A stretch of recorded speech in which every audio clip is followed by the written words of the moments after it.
Hello everyone, welcome back to my channel. So in this video I'll be explaining you about important terminology in masonry. This can be applicable for both stone masonry as well as brick masonry. So coming to the first definition, course. What is the meaning of the term course? Course is nothing but it is a horizontal layer of masonry units. Means it could be horizontal layer of bricks, or it could be horizontal layer of stones, it could be horizontal layer of cement concrete blocks, whatever. So if you arrange one besides the other and it forms a horizontal layer, then all that line, that layer or that line together is called as a course.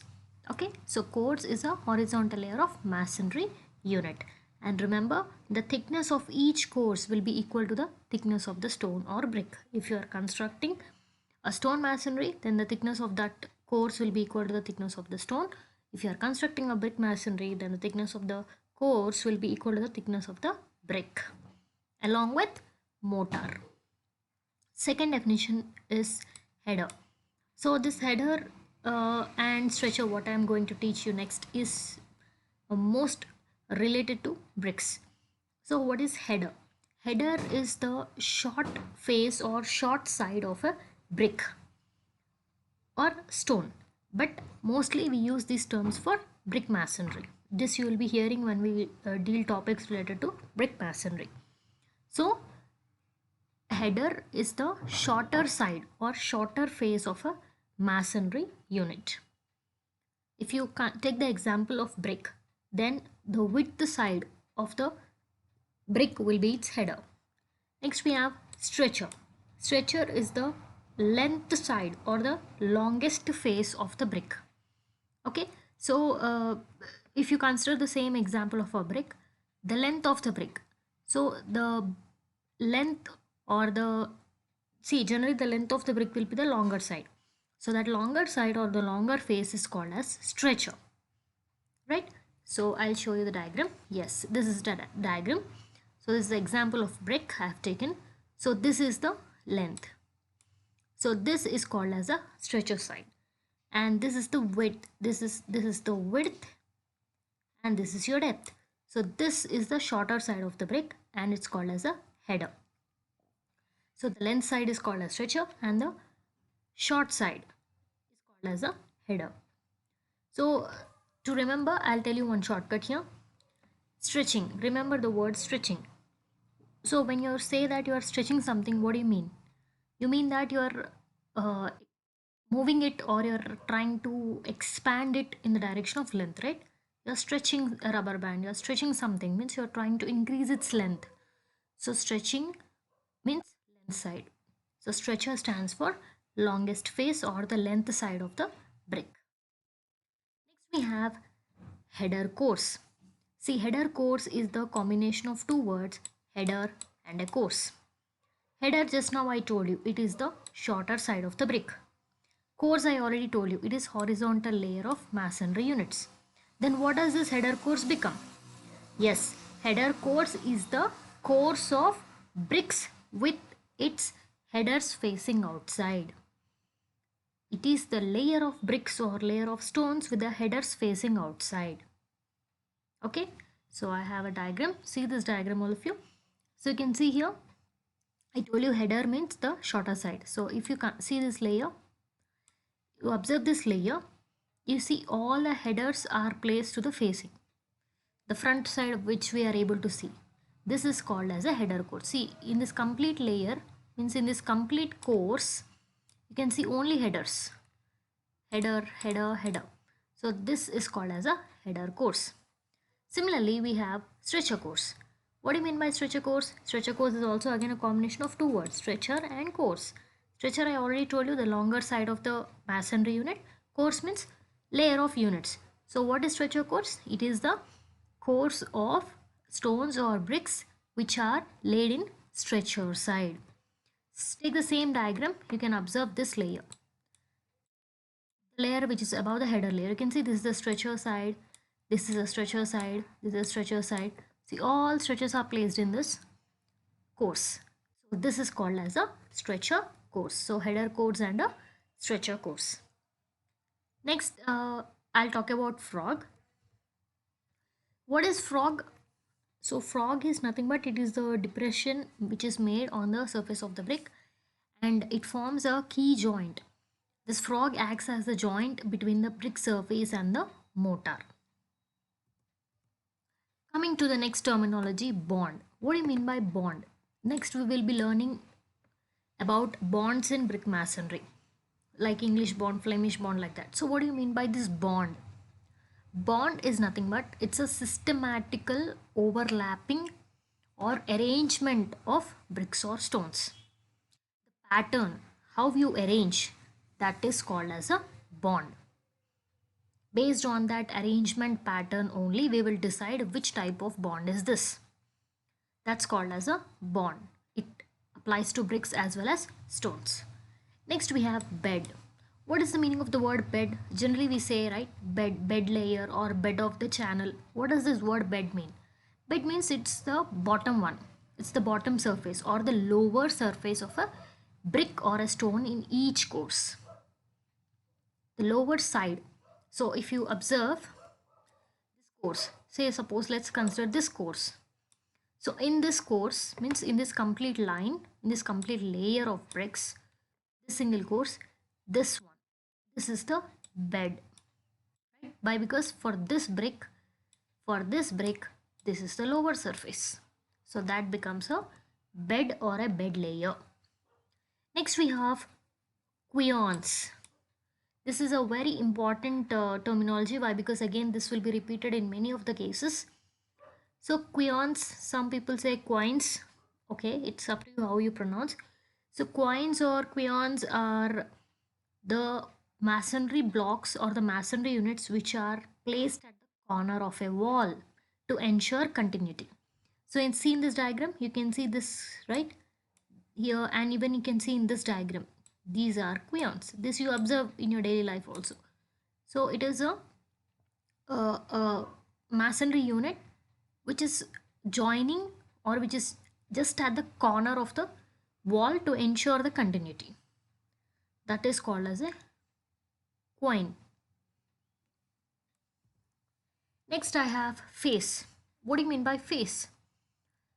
Everybody of us has a face, right? So what is facing? It is that which is exposed. So face of masonry is also that which is exposed to the weather conditions or which is exposed to the atmosphere. That's called face. If you observe this same diagram, this is the face side. Why? Because we are all able to see it. So whatever we are able to see, that's a facing side. Okay. Next we have back. What is the meaning of back? So something which is not exposed is called as back. So it will be the back side of the wall. So if we take the same brick wall, the front what we are seeing right now on the screen is the facing side. So just back of this will be the backing. So which is not exposed to weather conditions or which is not exposed to the ice is called as a back. Next we have hearting. What is the meaning of the word heart? Which is inside. So hearting is the inner portion of the wall which is in between facing and backing. So if you see this diagram, observe this diagram. So this what you are able to see, this side is the facing side and this side here inside, this will be the backing side. So in between the facing and backing, whatever this portion you are able to see, that's called as a hearting, right? So you can see in the facing here you have all header courses placed. Next I have joint. What does the word joint mean? Joint is what? It's the junction of adjacent units of brick or stone. So if you observe the same diagram, now you have one brick with its header. This is the brick with its header. Besides you have another brick with its header. So both of them are arranged with headers. So this is a bond. Between both of them there will be mortar. Correct? With the help of mortar, you're trying to join the masonry units. Not only like this, even in this way also. So you're trying to join all the units together with the help of mortar. That's called as a joint. So where two units come and join together, that is called as a joint. So since we are doing it with the help of mortar, we call it mortar joint. Next, I have another important term called as frog. Just now I told you frog is nothing but it's a indentation or a depression which is made on the top face of a brick so that it forms a key for the motors. This is a frog and this is about hearting. Next, I have another important terminology, another set of terms I'll be explaining you now, which is very, very important. First one is closure. So till now, whatever definitions we have seen is the regular terminology. From now, it will be little bit the second level terminology. Closure. What is a closure? Say first, before going to the closure, you can observe this first diagram, right? Everybody observe the first diagram. So this is the length side of your brick, correct? And this is your width side. So if you are cutting the brick along its length, then it's called as a closure. Cutting the brick along the length is called as a closure. So this is the length and I'll be cutting the brick like this. Just along the length I will cut it like this. This is called as a closure. So it is the portion of the brick cut lengthwise such that its one long face remains uncut. So when I'm cutting this face, so suppose I'm cutting like this. So this is the with the help I have cut this brick. Now this has gone. You can see the other end is other length, means other face, this length face is not disturbed, only this piece got down. Once I cut, this piece fell down. This is the same. That's the meaning of the definition. So it's the portion of the brick cut lengthwise in such a manner that its one long face remains uncut. Next we have queen closure. What is queen closure? Queen closure means, see again I told, it's a definition, it's a combination of two words. Closure means what we are cutting along lengthwise. Remember this by default. So once you are cutting the brick along length and you are making exactly two halves, or you are cutting the brick lengthwise in such a way that one half is removed and one half is left, then it's called as a queen closure. So see here in the second diagram, so I have cut along the length. See the dotted lines, whatever you can see, indicates that it is no more, it's cut.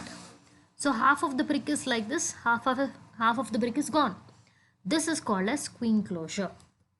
So it's the portion of brick obtained by cutting a brick lengthwise into two portions or two halves.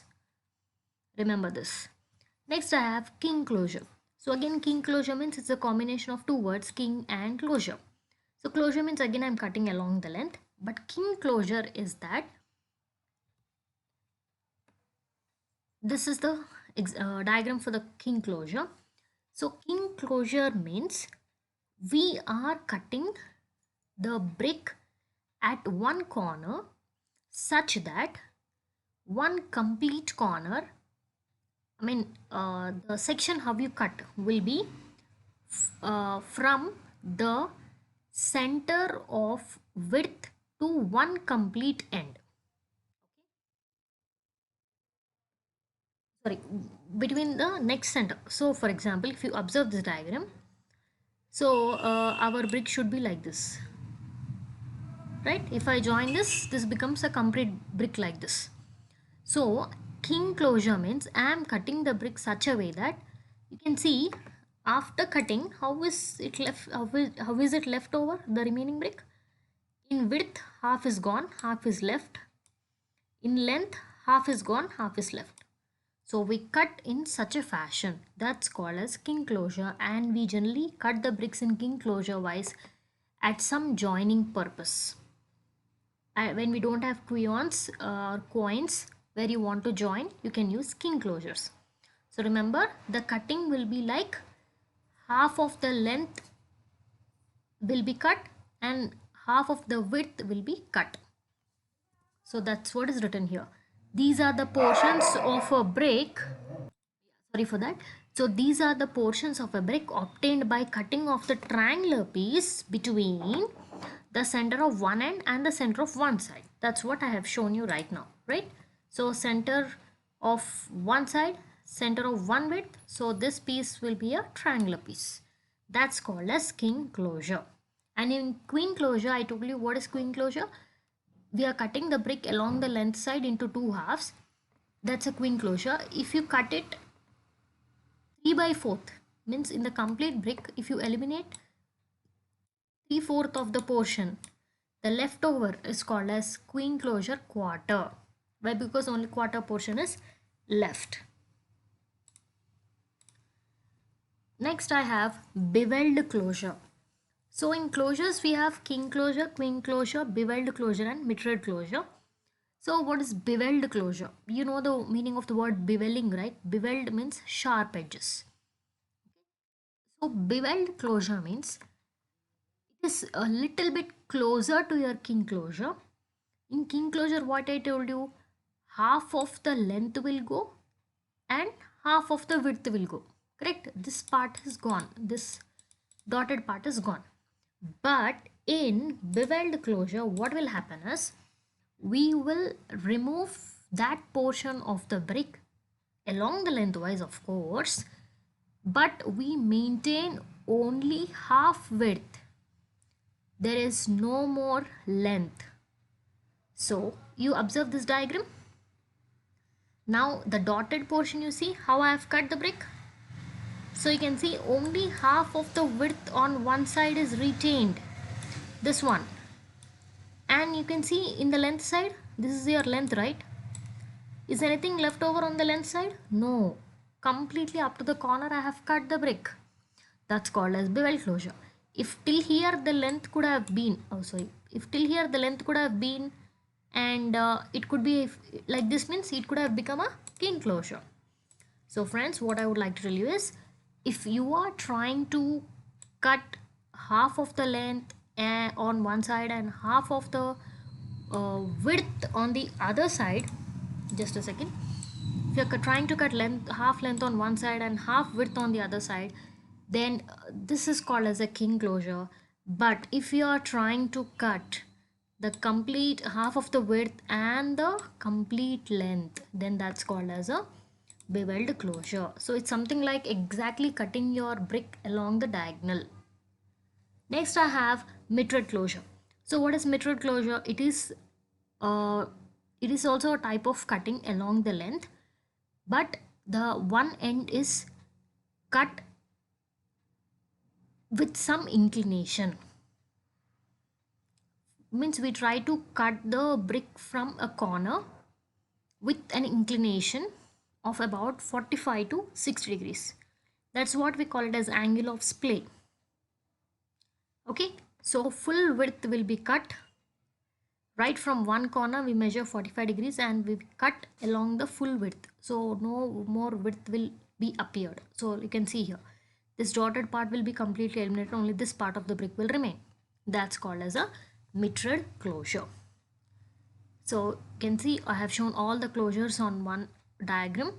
So this is a full brick, we are cutting along lengthwise. You get queen closure into two halves. 3 by 4th you cut and remain 1/4 is left over, you call queen closure quarter. Then you cut half of the width, half of the length, it's called as king closure. Half of the width and full length, it's bevel closure. And right from one corner measure 45 degrees and cut off the entire one side width, then it's called as a mitred closure. Next I have bat. So till now what we discussed was closure. Closure means cutting the brick along the length side. If you cut the brick across the width, then it's called as bat. So if you take the example of this diagram itself, till now, yes, this is the length, this is the width and this is the height, of course. So till now for closures we have cut like this, but now we have to cut the brick along the width, means like this. If you are cutting across the width, then it's called as a bat. Okay, along the length it's closure, along the width it's bat. So shortcut to remember, closure. So it is CLOSER, closure. So there is L, so length. when closure is automatically cutting length side, obviously bat could be the width side. So in bats we have three types. We have half bat, three-quarter bat, and beveled bat. So if you are cutting the width exactly along the width such that half portion is removed and half portion is left over, then you call it as a half bat.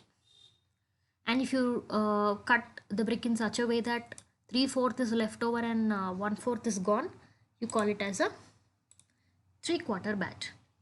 And same, just now we have seen beveled closure, right? Again, if you try to cut the bat along the width with half length gone and half width gone, then again it is also called as a beveled bat. So it's not like half width, we are cutting completely along the width, so we are affecting two sides of the length, then that's called as a beveled bat.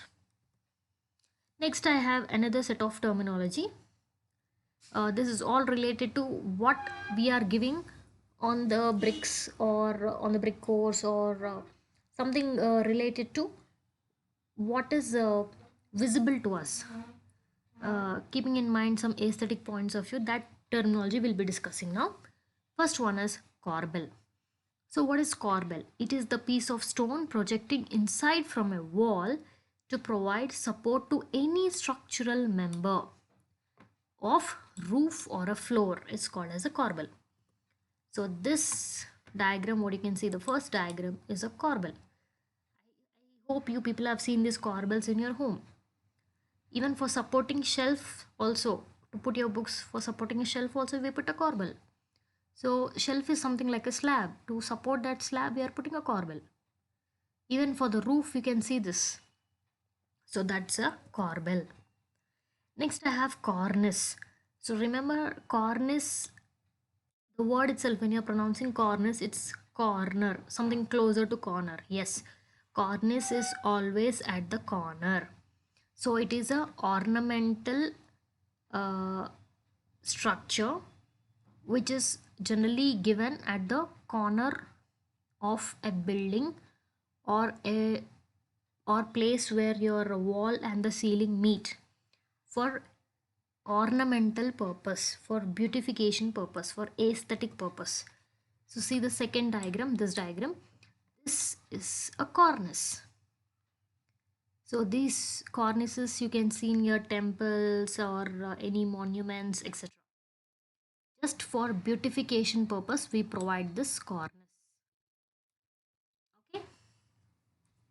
Next I have coping. Coping is nothing but, see, when you observe your compound wall or the parapet walls, after constructing the parapet wall and after plastering it, we directly don't leave it. The top surface of the wall will be generally, um, protected by some other material. Like some people give tiles, some people do again cement concreting, some people give some extension on that, so that some people put stones. So that's called as a coping, and the main purpose of this coping is to prevent rainwater entering inside the wall. So you can see the third and fourth diagrams. So these two diagrams shows coping. You can see that this is a coping, this is a coping. So it need not be inclined, it need not be slant, something like that. It could be flat also, no issues. But right on the wall, we are giving this extra preventive measure. That's called as a coping. So it's the course, means it is a layer of any material placed on the exposed top of a wall. Why? To prevent seepage of water. That's a coping. And next we have throating. What do you mean by throat? Throating. So throating means, yeah, if you take, everybody observe this diagram. So this is a coping. Just now we told, right? So once the rainwater falls, so this is your wall. So this is a wall. So once the rainwater falls on this, directly the water will seep inside. That's the reason we are providing this coping. So rainwater will go away like this. This is the coping. So we put coping bricks or coping tiles, whatever. So once the rainwater is moving like this, what will happen? You know how water will seep? Water will start flowing across any surface, right? Capillary action. So now once the water is sliding down like this, some water will fall down, some water again it will start moving along this side also, it will seep. You know, water drops, how they seep along the surface, they keep moving. So why we throating is nothing but it is giving grooves or cuts so that the water doesn't seep along the surface. Imagine there is no throat here. What will happen? The water from the coping brick will start falling down, then it will come like this, then it will seep like this, again it is going inside the wall. So I'm putting a groove here. So when I put a groove here, what will happen? The water will come till here. So there is a groove, so it can't seep along the groove, so it will fall down. Not completely zero also, but most of the extent we are trying to prevent the seepage. That's called as throating. Next I have toothing. Toothing means the in any brick wall, the alternate layers of the brick wall are given gaps. Why? Because when you have another wall coming from other side, so that will come and fix it inside. Means say if there is a big wall construction, means according to the length of the wall is more, so you can start constructing the wall from either sides. So if the length is more, one person started constructing the wall from this side, the other person started constructing wall from this side, so both of them should come and they have to join, and it should all look like a single wall, correct? So to join, we give this toothing. So once the wall one half is ready like this, just the mirror image of this will be the other half, and exactly it will fit into this. So that's the reason we give the projections. So right, bricks alternately projecting at the end of the wall in order to be bonded into a continuation of it. So from the other end, the other continuation will come. So they get bonded and finally it looks like a single wall. That's two things. And next we have raking also. Raking means here you can see alternate layers are left over, but raking means all the layers will be projected for same maintaining the continuity, and also for some design purpose also, stylish purpose. Next I have string cores. So cores means, just now we have already discussed, cores anywhere is the same. Cores means it's a horizontal layer of masonry units. So string cores is that cores where all the the string cores will run along the complete building, around the complete building. So it is a small projecting course, means that is which is visible to us, which is projecting outside, typically to emphasize the junction between the floors. Now we can see in this diagram, this is your string course. Here I have one masonry construction, here I have another masonry construction. So both of them, they are joined somewhere, right? There is a joint. So to locate that joint or to highlight that there is a joint here, we provide a string course for both emphasizing the joint or the junction as well as for beautification purpose. So from here there is another floor started, from here till here there is another floor. So I'm trying, even here also, here there is another floor, here there is another floor. So to show the junction of floors, I'm providing a string course, which is completely optional. And next definition I have through stone. This through stone is specifically related to stone masonry. So through stone means that stone which is completely more in lengthwise, and its length will be equal to the complete thickness of the wall, and it will run through the entire thickness. So in this diagram, if you can see here, you can see this one, this one, and even in this diagram you see this, this, this, and even this one. Here you can see this. These are all called as through stones. So a stone that is set with its longest dimension perpendicular to the face of the wall and whose length is equal to the thickness of the wall. So this complete length will be equal to the entire wall thickness. So you can see how much is the wall, that much length the stone is there, single stone. So in between layers we provide this through stone for effective transfer of loading. Next we have spalls. Spalls are nothing but, they are very, very small stone chips, small pieces of stones, which are generally used for packing the gaps inside a stone wall or a stone masonry. So you can see here, you have a one small piece, here you have, here, this one, these are all spalls. You can see this in villages where people construct walls with the help of stones. The small pieces which are left over, they fill the gaps, this one. So that's called as spalls.